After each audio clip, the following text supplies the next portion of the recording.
सभी भक्तों को श्री शिवाय नमस्तुभ्यम हर हर महादेव। ओम नमः शिवाय, जय महाकाल, शिवाय नमः। ओम।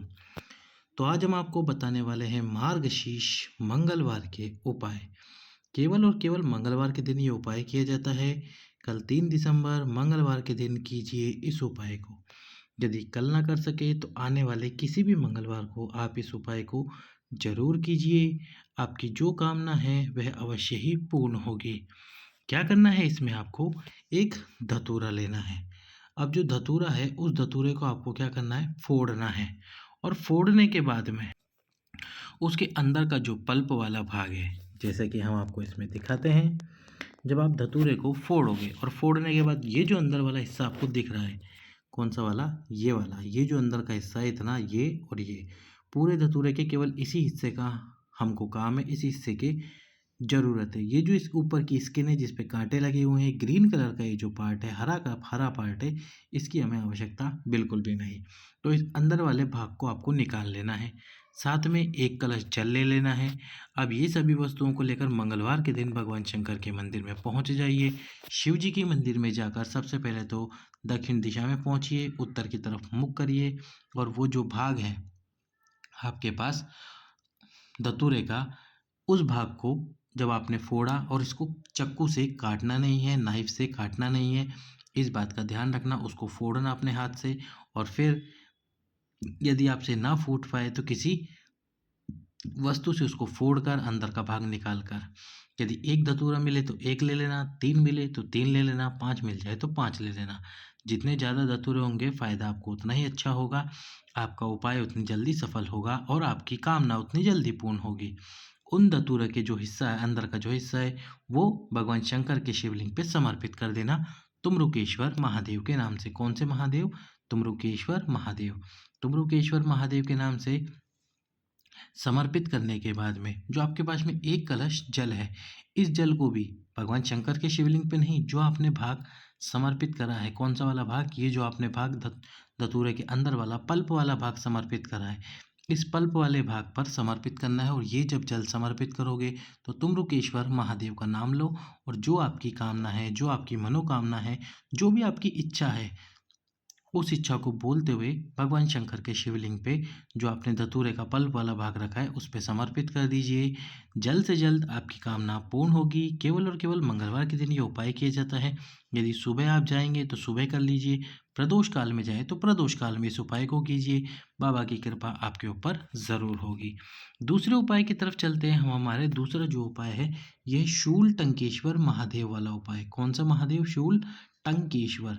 यदि कोई गर्भवती माता है, गर्भवती स्त्री है, जो कि गर्भ से है, उनका गर्भ 3 महीने, 5 महीने या जितने भी महीने का हो, 1 महीने, 2 महीने, उनको अपनी पूर्ण गर्भ की प्राप्ति के लिए ये छोटा सा उपाय करना चाहिए।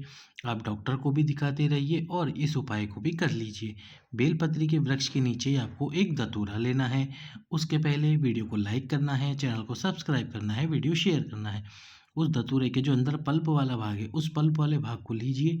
शूल टंकेश्वर महादेव के नाम से भगवान शूल टंकेश्वर महादेव का नाम लेके बेलपत्री के वृक्ष के नीचे समर्पित कर दीजिए।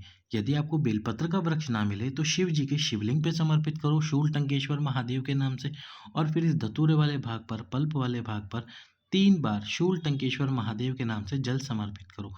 एक कलश से कितनी बार? 3 बार। यदि बेलपत्र के नीचे ना कर पाओ तो शिव जी के मंदिर में जाके शिवलिंग पे धतूरे के पल्प वाले भाग को समर्पित करके शूल टंकेश्वर महादेव के नाम से एक कलश से 3 बार जल समर्पित करो।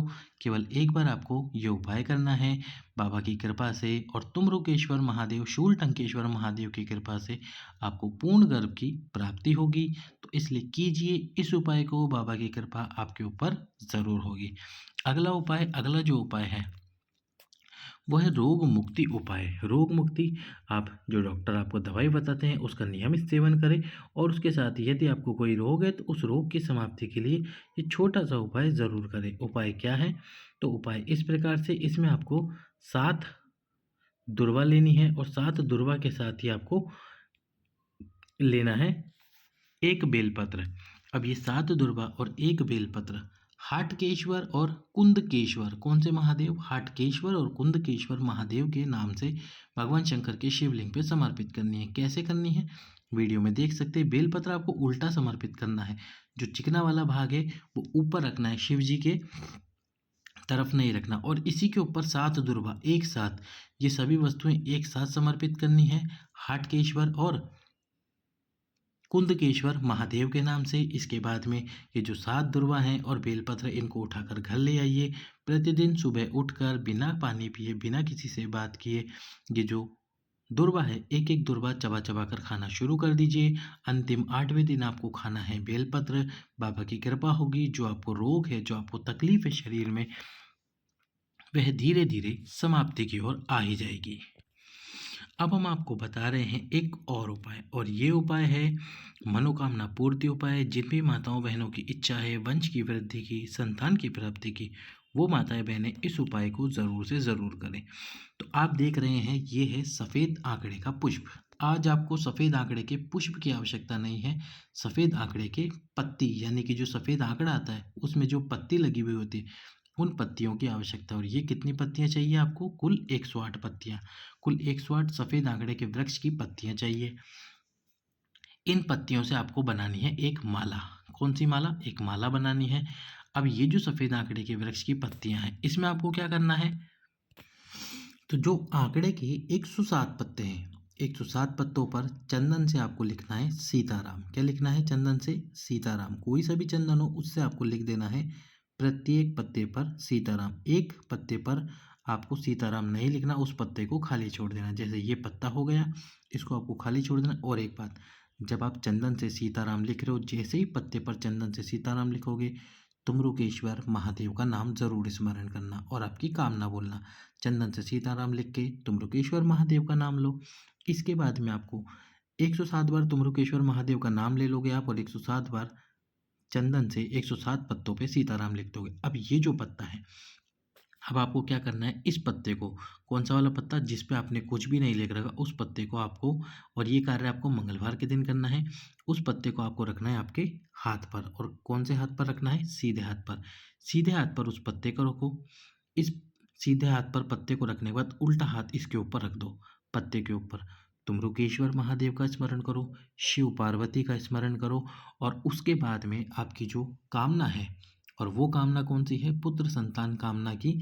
उस कामना को बोलते हुए आपको इस पत्ते को बांधना है, खाली वाले पत्ते को। कहाँ बांधना है? पहले नंबर पर बांध दो, दूसरे पर बांध दो, जहाँ आपका मन हो वहाँ आप बांध सकते हो। लेकिन आपको ये जो पत्ता दूसरे नंबर पर मत बांधना, विषम संख्या जो हो उस स्थान पर बांधना। जैसे 1, 3, 5, 7 जो विषम नंबर हो, जैसे 51 नंबर हो गया, 53 नंबर हो गया, तो ऐसे उस माला के अंदर किसी भी स्थान पर बांध देना। फिर वो 51वां नंबर हो, 53वां नंबर हो, या आप 108वें नंबर पर बांधना चाहते हो, 108वें नंबर पर भी बांध सकते हो।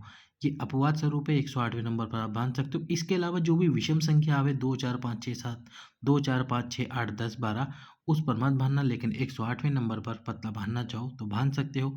पत्ता बांधने के बाद में बालाजी के मंदिर में जाना, और बालाजी का जो भी मंदिर हो आसपास, यदि शिव मंदिर है उसमें अगर हनुमान जी की मूर्ति है तो वहाँ पर भी जा सकते हो। उस माला को आपको हनुमान जी को पहना देना है। यदि मंदिर में पंडित जी है, आपको नहीं पहनाने दे, तो आप स्वयं उस माला को पहनवा देना पंडित जी से बोलकर। और इसके बाद में 2 दीपक, एक घृत का यानी कि घी का दीप, और एक सरसों के तेल का दीप, दोनों में आपको गोल बाती लगानी है। गोल बाती लगाकर दोनों दीपों को प्रज्वलित कर देना। सफ़ेद आंकड़े के वृक्ष की पत्तों की ये माला आपको वही कामना और वही चीज प्राप्त करवाएगी जिस कामना को करके और बोलकर आप ये उपाय करोगे। तो मंगलवार के दिन कीजिए इस उपाय को। सभी भक्तों को श्री शिवाय नमस्तुभ्यम। हर हर महादेव।